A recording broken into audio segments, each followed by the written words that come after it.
Olá!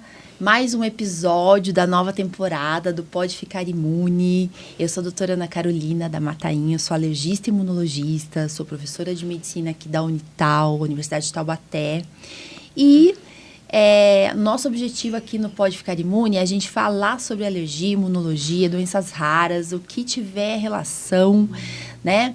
E eu tô muito feliz porque a partir desse semestre eu estou trabalhando na Casa dos Raros, a gente já até gravou, né, com o podcast com o Padre Marlon, com a doutora Manuela, falando como chegar lá, como passar em consulta, pedindo ajuda também, né, porque para manter a casa a gente precisa de doações, então a gente está colocando aqui o QR Code, o link, tudo para todo mundo poder entrar em contato. E antes de tudo, eu peço que vocês também curtam, né? Se inscrevam no canal para receber notificação de quando tiver novos episódios. Curtam, compartilhem com quem vocês acham que possa se beneficiar com o que a gente está falando.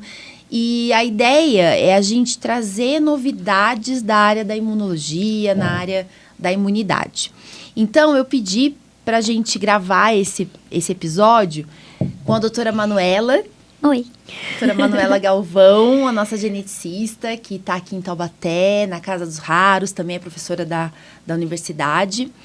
E para a gente falar sobre o geneticista. O que o geneticista faz, né, Manu?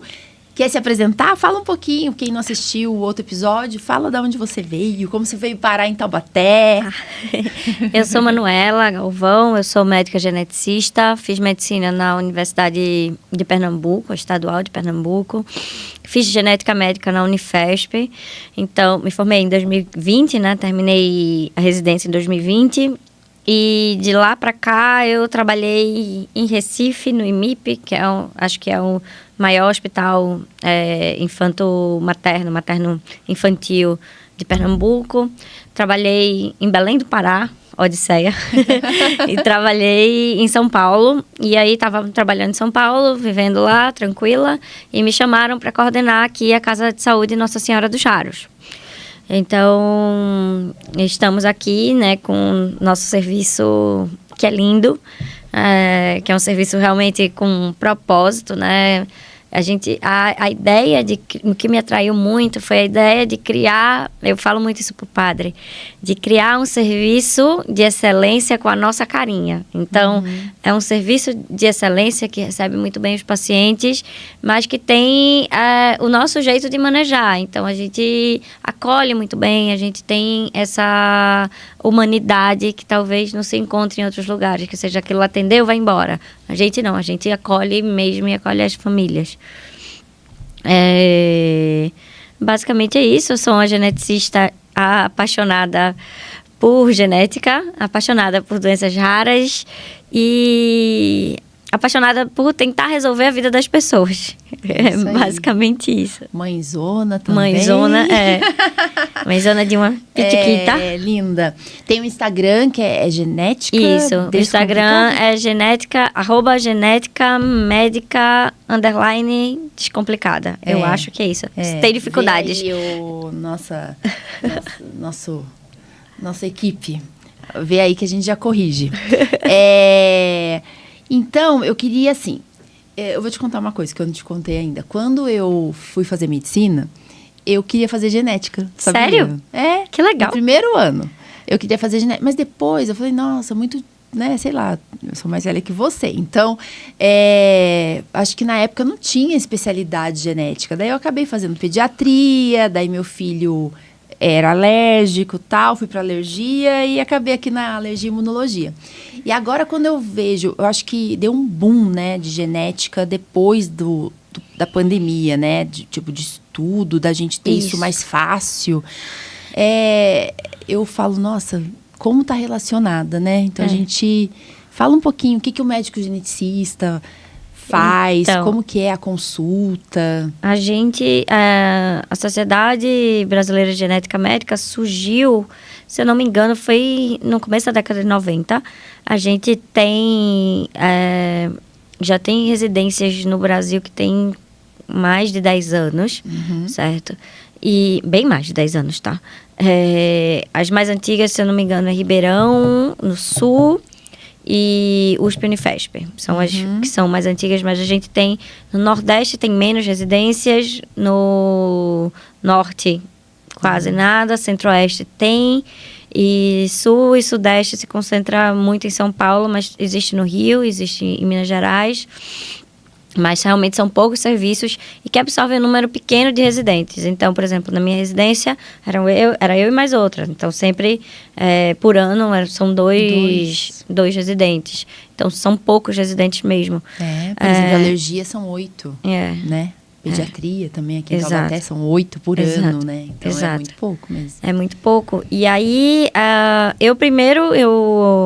quando entrei na genética, eu entrei meio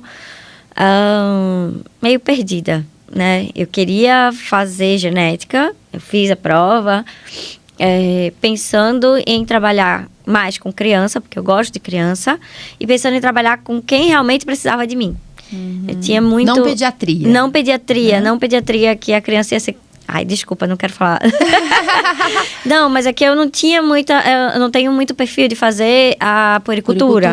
Puericultura pra quem não sabe, né? É cuidar da criança desde que nasce, pesar, medir, ver se tá crescendo adequadamente. Tá. O básico, né? Que é muito bom. É muito bom, é importantíssimo, mas não era meu perfil. Você queria doença. E eu queria paciente grave. Né? E aí eu entrei na genética e pra mim foi assim... um mundo que se abriu, porque é gostosíssimo estudar. Cada dia é diferente do outro. Você não entra em tédio sendo geneticista, porque são muitas doenças raras. Então, você não vê... Cada paciente é um livro, Cada paciente né? é um livro, cada paciente é um mundo. Eu costumo dizer que nosso trabalho com o paciente, que a gente não tem diagnóstico, é montar um quebra-cabeça. Então...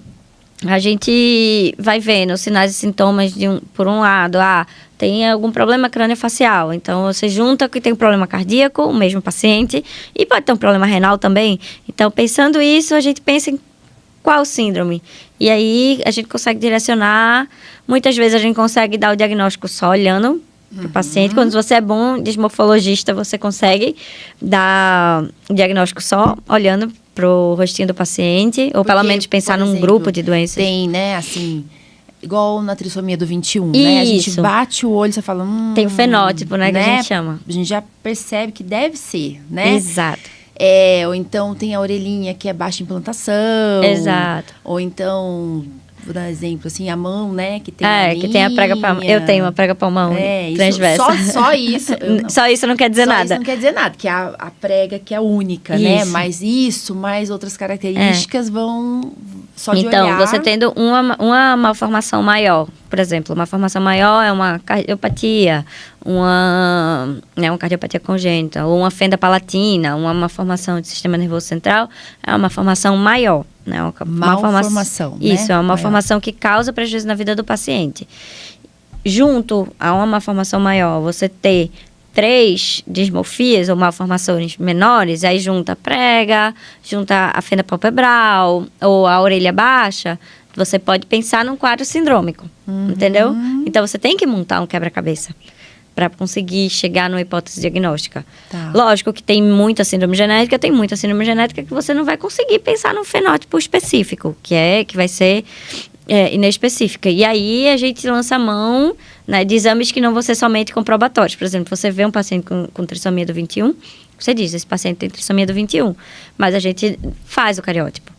Faz o cariótipo para quê? Para aconselhamento genético, porque você pode ter a trissomia livre, pode ter a trissomia por translocação robertsoniana e pode ser em mosaico.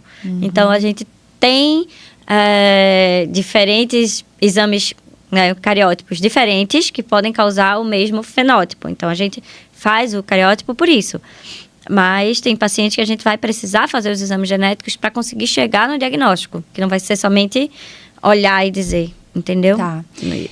Agora eu lembrei de um caso, uma menininha que eu atendi, na prefeitura. E eu falei, nossa, mas já fez cariótipo e não deu trissomia. Mas tinha muita feição, sabe? Assim, muitas características de trissomia. Pode dar errado? Só pra eu... Cariótipo, assim, é um exame que ele é feito olhado pelo microscópio, né? Então, é contado. É pouco provável que dê errado, mas existem erros humanos que podem acontecer. Mas possa ser que essa criança tenha uma microduplicação ali na área que dá fenótipo do cromossomo 21 que não saiu no cariótipo, sairia em outro exame, que é o microarray. Ou essa criança tenha outra doença que simila o fenótipo, que é semelhante ao fenótipo, que é uma doença peroxissomal, que é o Zellweger, que é uma doença que o fenótipo, às vezes, você confunde a criança, o fenótipo com o fenótipo da síndrome de Down. Possa ser, eu não sei o caso, né? Não, mas tem aquela pergunta, quando Down não é Down? Então, a gente acaba... Pode acontecer. Pode acontecer, então, nesses casos. Daí, por exemplo, se a gente pede cariótipo e ele não veio positivo, né, alterado, então tem uma sequência de raciocínio, né, que você iria solicitar. Isso. Quais são esses exames aí? Tá. Na linguagem aqui leiga, né, para todo mundo entender Vou pegar um quadro clínico para poder, né, ilustrar bem. Paciente com atraso de desenvolvimento, baixa estatura, tem uma cardiopatia e tem uma epilepsia que é difícil e dismorfias faciais. Então, você tem aí uma criança que tem um quadro complexo e meio inespecífico, certo? E aí, quando você vai vendo inespecificidades, a gente tem alguns exames. Faz o cariótipo normal. E aí, depois do cariótipo, a gente tem um exame que lança a mão, que é justamente para ver se a gente tem microdeleções ou microduplicações, que chama microarray. Que você falou. Isso. E aí, o microarray ele pode ser CGH ou SNP array, mas, enfim, não vale a pena eu destrinchar o que é aqui. Aí você faz o microarray e ele vai ver se tem microdeleções ou microduplicações nesse paciente. E se ele der normal, aí a gente pensa, não é uma doença cromossômica, é uma doença monogênica. E aí, a partir do que você pensa numa condição monogênica, você vai pedir o que a gente chama de sequenciamento de nova geração, né? Se você pensa, por exemplo, se eu vejo uma criança que tem baixa estatura e ela tem as dismorfias faciais que eu mencionei, são a pitose palpebral, a orelha de baixa implantação, a gente pode pensar numa doença do grupo de rasopatias. Então, ao invés de fazer o microarray, a gente faz direto o painel de rasopatias, entendeu? Que é um exame do sequenciamento de nova geração. Rasopatias.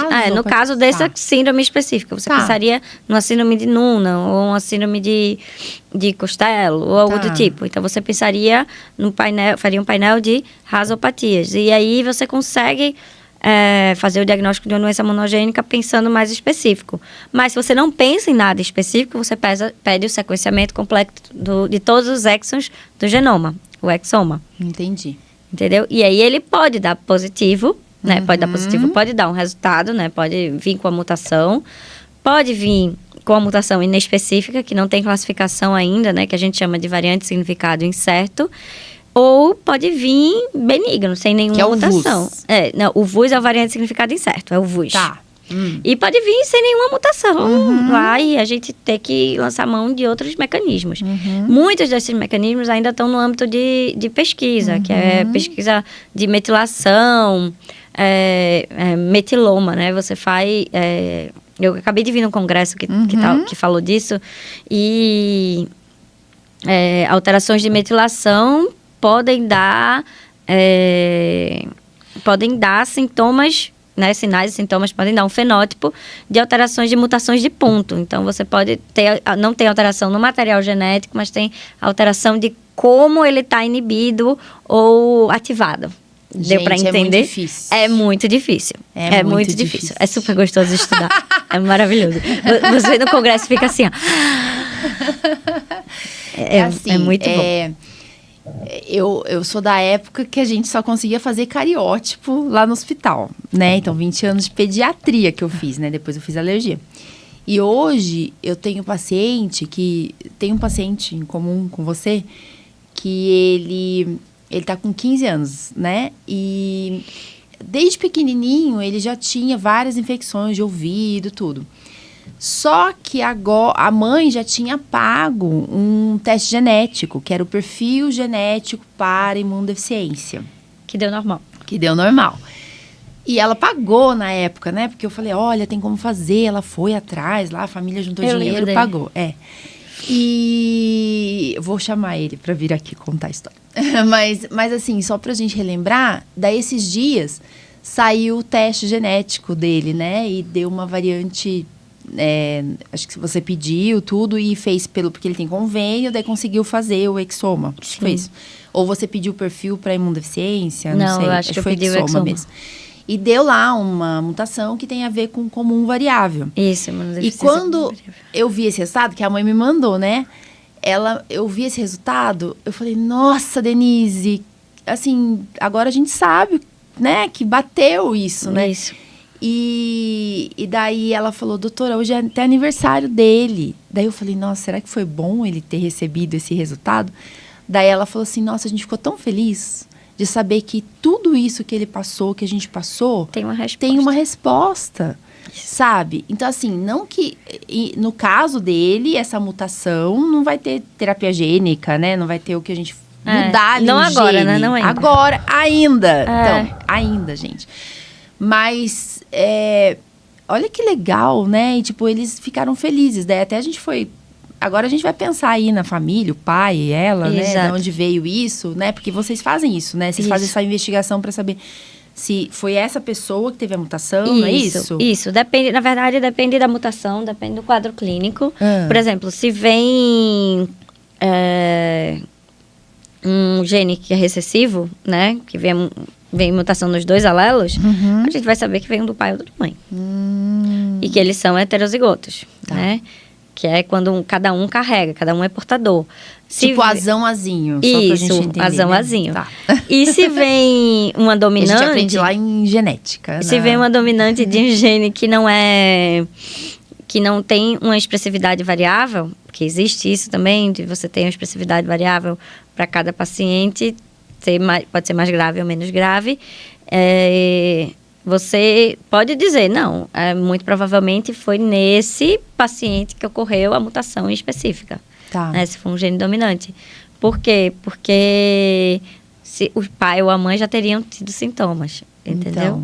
Então, a gente tem que avaliar tudo isso para poder dar as respostas. E muitas vezes a gente tem que pedir dos pais. Isso. Em muitos casos a gente tem que pedir outros pais. Eu tô lá na Unifesp e a gente tá vendo bastante situações assim, que tô aprendendo muito de novo, porque quando eu fiz residência a gente não tinha nada de genética, né? O boom da genética foi depois do sequenciamento do genoma. E eu ia entrar nesse tema agora, do genoma, que hoje está sendo uma ferramenta que não tem disponível nos convênios, que ainda está muito caro, mas tem paciente que só está dando um resultado depois faz o exoma, não dá normal, só está dando um resultado quando você faz o genoma. Uau. E daí tem os projetos, né? Tem projeto, tem o genoma, tem o Genomas do Brasil, e tem os projetos que estão acontecendo por aqui. Mas existem outros exames, né, que a gente pega mais específicos, que é o MLPA, que é o PCR, para outros tipos de síndromes, mas eles são mais específicos quando você pensa numa síndrome específica. Tá bem específico, vamos voltar aqui para a tecla SAP, porque senão eu sei que vai ter gente que vai falar, não, isso aqui tá muito difícil. Se der negativo, então, o teste genético, a gente não pode largar a mão, né? Então, não pode. E é aquela coisa que a gente, mesmo deu negativo, a gente sabe que ainda tem muita coisa para ser descoberta, estudada. Né? É muito rápido, né? Então muda muito rápido. Eu sempre peço para o paciente voltar depois de um tempo para a gente reanalisar. Muitas vezes quando sai VUS, principalmente, né? Para a gente reanalisar e olhar de novo. E tem vezes que só pedindo para fazer uma releitura. O material genético do paciente está lá, vamos ver de novo? Vamos ver, porque quando se gera um exame tipo exoma, é um mega PDF com todas as mutações, porque todo mundo carrega várias mutações, com todas as mutações aí que apareceram. Então, você Então, às vezes, tem que fazer releitura. Tem que fazer releitura. Então, quem já fez exoma, sei lá, no laboratório lá de Belo Horizonte, ele pode pegar isso e reler? Pode pedir as informações. No mesmo laboratório? Pode pedir para o laboratório. Eles vão cobrar um custo, mas você pode pedir para o mesmo laboratório. Tá, você também pode pegar, pode pedir porque é seu, né? É seu, você pode pedir e pedir para outro laboratório, né? É que eu tô outra falando pessoa. isso, porque é bem importante, eu já vi pacientes fazendo, acho que é importante. O VUS, tipo assim, hoje é VUS, que é um significado incerto. Será que isso aqui tem relação mesmo com aquela doença? Daí, depois de um tempo, eles começam... É o que eu entendo, vê se eu estou errada. Eles começam a ver que no mundo apareceram outras pessoas com o mesmo sintoma e com essa mutação genética. Daí começa, opa, isso aqui é uma doença mesmo. Pode ser isso ou pode ser assim. Alguém resolveu fazer um estudo funcional daquela mutação, fazer um estudo funcional da proteína naquela mutação e aí viu realmente que é deletéria e que vai causar prejuízo, entendeu? Então, pode ser por literatura, sim, por outras pessoas do mundo publicando com mesma mutação, mesmo sintoma. Tá. E pode ter outras coisas que podem mudar a partir do tempo. Outra coisa que pode mudar a classificação de VUS é você fazer a análise dos pais. Tá. Certo? Se os pais não têm a mutação, né, e tem sintoma...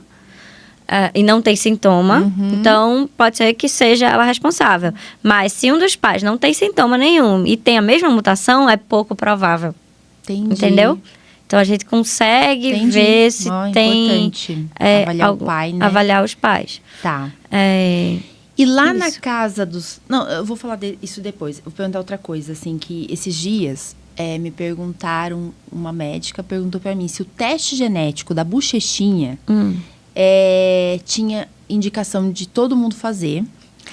E se era a mesma coisa que fazer o teste do pezinho. Não. Não. Eu já sei a resposta, mas do teste do pezinho. Não é a mesma coisa. Não é a mesma coisa. Né? E assim, o polêmico faz o teste genético para todo mundo, a bochechinha? O que você acha? Isso é muito polêmico. Muito polêmico, porque depende do grau de investimento que você quer fazer. E do quanto você quer ficar... eu como geneticista, eu tenho uma filha e eu não fiz na minha filha. Tá? Eu fiz o teste do pezinho. Atualmente, né? Estamos em 2025, né? Exato, 2025, minha filha nasceu. Da bochechinha, o genético, a Manu não fez. Eu não fiz, mas tem gente que faz, entendeu? Tem geneticistas que fazem. Então, depende do quanto você tá mega estressado. Do que você quer saber, do que você quer saber, do que você tá estressado com isso. Porque o teste da bochechinha, você pega... Ele tem um custo e você pega... R$2.000. Uns R$2.000 e você consegue pegar doenças tratáveis, né? Então, são doenças que você tem uma intervenção precoce, você consegue ter um tratamento. Mas, sinceramente, pode vir uma VUS aí e você ficar estressado, entendeu? Então, eu não sei, não se acho... vai ajudar tanto, se vai né? ajudar, às vezes, uma criança 100% saudável talvez atrapalhe mais do que ajude, mas varia de pessoa para pessoa. Eu, como mãe, não fiz na minha filha e tá tudo bem. Eu vi, lógico que quando saiu o teste, ela fez o da cidade de São Paulo, né? Então, foi aquele completo, teste pezinho, um Mega Blaster, que sai até AME. E quando saiu, eu fiz... Tá tudo bem. Mas varia de pai para pai. Mas daí é o teste do pezinho e Isso. a gente super recomenda Super mesmo. recomendo, isso. Agora, o teste da bochechinha que você paga e é genético, a gente ainda não sabe essa resposta, exato. né? Eu ainda não sou 100% a favor, mas também não sou 100% contra. Tô em cima do muro. E tem esses testes. Eu também já fiz esses testes que tem, né, de empresa assim que você faz, a bochechinha e na bochecha, né, bochechinha porque não é criança. A bochecha manda pra saber a maioria das doenças mais comuns, assim. Daí, você vem o resultado falando assim, você tem um pouco mais chance de ter Alzheimer, um pouco mais chance de ter não sei o quê. Também não recomendo. Esse eu contraindico. Né? Tem que tomar cuidado, porque senão você fica a vida inteira ali com aquele pensamento. Exato. Eu não recomendo esses testes recreativos, a não ser que você tenha o intuito de fazer recreação. Saber minha ancestralidade e etc. Porque você, sem sinal, em sintoma nenhum, a gente vai virar o quê, sabe? Todo mundo fazendo um exame genético, vai virar o quê como sociedade? Ai, uma paranoia gigante. Eu tenho a probabilidade de ter tal coisa. Meu testemunho aqui, né? Que agora eu lembrei da situação. Eu fiz esse teste porque a outra doutora Ana Cristina, que já até fez podcast comigo, ela comprou e ela falou, cara, comprei, quer fazer comigo? Daí a gente compra, não sei o quê. Fizemos. Daí o meu veio, né, do Alzheimer um pouco mais chance, então eu tenho que estudar muito, gente, fazer atividade física, comer muito, porque porque eu não posso ter Alzheimer logo, né? Fazer muita palavra cruzada. Isso E daí, eu coloquei o xizinho lá que eu queria disponibilizar pra encontrar parentes. Encontrei. Sério? Que legal. Uma prima. Ai, que legal. Uma nova filha pro meu tio. Opa! Então, nossa, e ela provavelmente vai ver meus pais também. Casos de agora, família. Pois é, e assim, ela tava procurando, ela já imaginava que ela ia ser, que tinha alguém ali da família da Mata, em Campos do Jordão, era pai dela. É uma história muito louca, assim. E daí ela também fez da mesma empresa. E a gente se achou. Que coisa. Daí ela foi atrás tal, e descobriu que não era o meu pai, que o meu tio era o pai dela. Já tá todo mundo sabendo, ele já conheceu ela, mas ela com quase 40 anos. Nossa. Então, assim, olha a genética mudando a vida de todo totalmente, mundo, né? E interessante isso, porque, assim, pra mim, né, eu fiz pra saber, mas era uma pessoa procurando a família, né? Que a mãe teve problema psiquiátrico e tal, e não contou pra ela direito a história, sabe? Então, não, e outra, é o que eu digo, né? Se você tá com uma questão aí recreativa, mas você fazer pra saber doença, eu não recomendo, não. Eu acho que o psicológico, ele pesa muito mais do que... Pois é. Muita coisa, você ficar na paranoia, eu vou ter Alzheimer, eu vou ter Alzheimer, eu vou ter Alzheimer. Não é legal, né? Assim, eu acho que pra mim é bom pra eu ir atrás da atividade física, viu, Manu? Então... Te estimula, né? Temos que pensar nisso.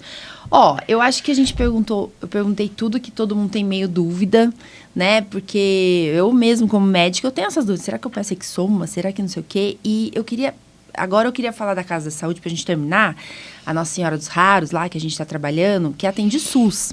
Mas atende muito paciente que tem convênio. Daí, às vezes, o paciente tem convênio, atualmente, a lei fala que é o neurologista, o hematologista ou o geneticista que pode pedir um exoma. A gente que é imunologista não podemos, entendeu? A gente fica muito bravo, por sinal. Mas, assim, ao mesmo tempo... eu acho que é muito importante o geneticista solicitar, porque o geneticista vai avaliar esse resultado. Isso. E aí entra na questão do aconselhamento pré-exame, né? E pós-exame. Isso. Você faz o aconselhamento pré e pós. Você precisa... a gente tem um papel aí fundamental. Já vi muita besteira por outros colegas, que não adianta mencionar, mas assim, de dar... de colocar como uma variante que sai como VUS, dá como a causadora da doença, ou colocar uma doença que ela é recessiva, o paciente tem a mutação em heterozigose, ou seja, só tem uma mutação, e colocar como respondedora de todas as perguntas, que não é. Então, existe bem esses erros de entendimento na genética mesmo, entendeu? Isso mesmo. Com colegas que não estudaram para isso. E tudo bem você não saber. Tudo bem se você não é especialista, mas não saia proliferando a palavra de forma errada. Uma coisa basicamente que eu já peguei isso também, não é questão, mas me explica isso. O paciente fez o exoma e quem avaliou foi um biomédico ou biólogo. Certo. Tá? E daí ele não é médico. Certo. E daí ele pegou esse resultado e fez esse aconselhamento. Não foi o geneticista, o médico geneticista.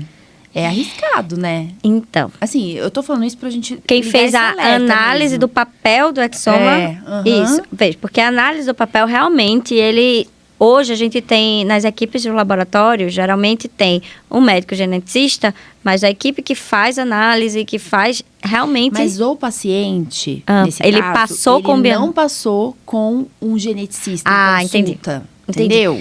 Porque o geneticista vai examinar, vai ver toda a história e vai solicitar o exame. Daí vai Isso ver aí o resultado. é passar por cima de ato médico. Do ato médico, Do ato né? médico, Então, porque eu achei muito hoje estranho, né? existe uma discussão sobre a realização do aconselhamento genético isso está em discussão ainda. Aham. Sobre poder ser feito por um aconselhador genético. Um aconselhador é quem fez alguma especialização de equipe multi, tá?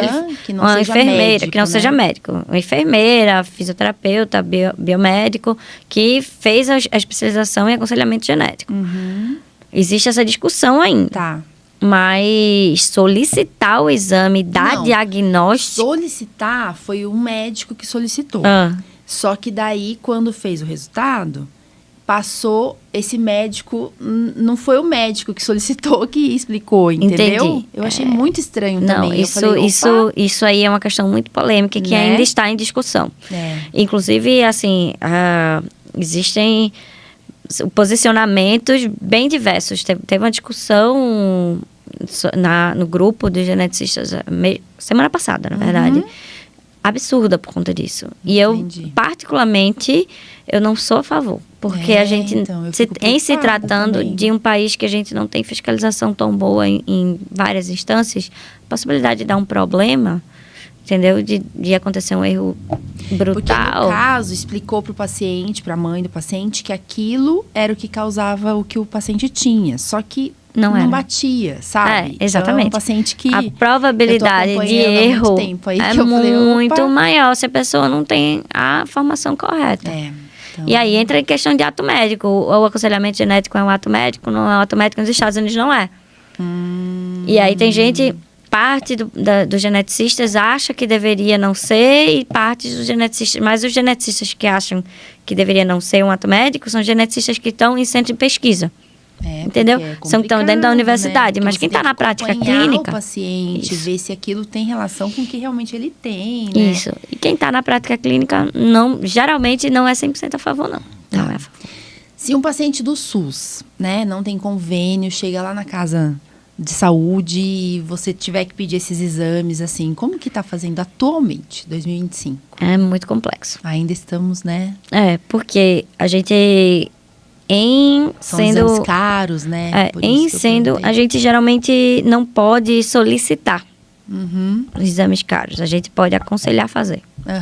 Como em rol do SUS, os exames que os pacientes podem fazer, conseguem fazer realmente. A Prefeitura de Taubaté vai dar, a Prefeitura de São José vai dar, até o cariótipo. Tá. Depois disso, não está 100% difundido pela aprovação dentro dos municípios, né? Tá. Então, isso é uma dificuldade. É uma dificuldade para dar diagnóstico. A gente fica atrás de apoio de suporte diagnóstico, de programas de apoio, de pesquisa e etc., para conseguir fechar o diagnóstico. Se não é um exame que a gente tem 100% disposto, que a família está disposta a pagar, a gente faz a sugestão. Tá. Entendeu? Mas fazer a solicitação é muito complicado. Tá bom. Muito complicado, porque aí entra em questões jurídicas e de SUS, de sistema de saúde, e que realmente se torna Acho que bem é por complicado. isso que a gente precisa da ajuda, né? Por isso que a gente precisa de ajuda. Então, gente, assim, a gente vai colocar o link aqui, né, do QR Code, para quem puder ajudar com o hospital, porque é assim que a gente vai conseguir fazer mais diagnóstico, mais tratamento, né? Isso. E a gente também tem o lado da pesquisa, que a gente está indo aí com a universidade. Isso, a gente está exato. com bastante ideias, ideais, né, Manu? Coisas novas a surgir. Mas estamos começando, é o primeiro ano também, Sim, né? sim. Fez um ano, né? A Casa de Saúde fez um ano em dezembro, mas de funcionamento fez um ano em março. Então, a gente tem 1 ano e 4 meses aí de funcionamento da Casa de Saúde. É muito... Agora a gente fez... É muito, muito bebê ainda. Tem a idade da minha filha. A Casa de Saúde tem a idade da minha filha de funcionamento. Que legal. Então tá, muito obrigada. Acho que é isso. Obrigada Quer deixar a você. um recado? Deixa um recado aí relacionado Vamos ao que a lá. gente falou agora, assim.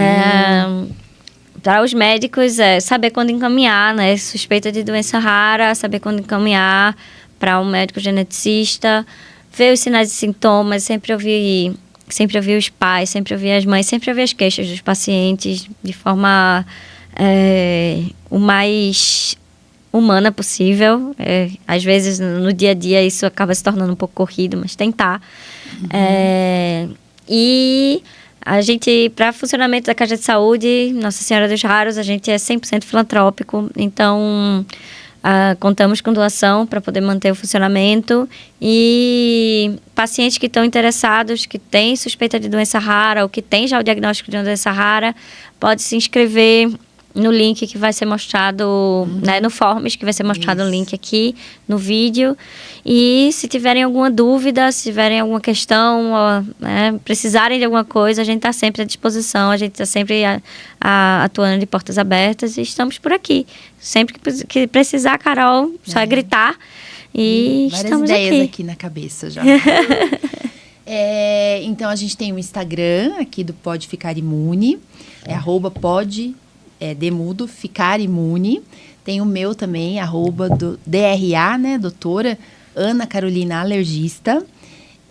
Também temos, assim, da Casa de Saúde, que é Casa dos Raros. Não,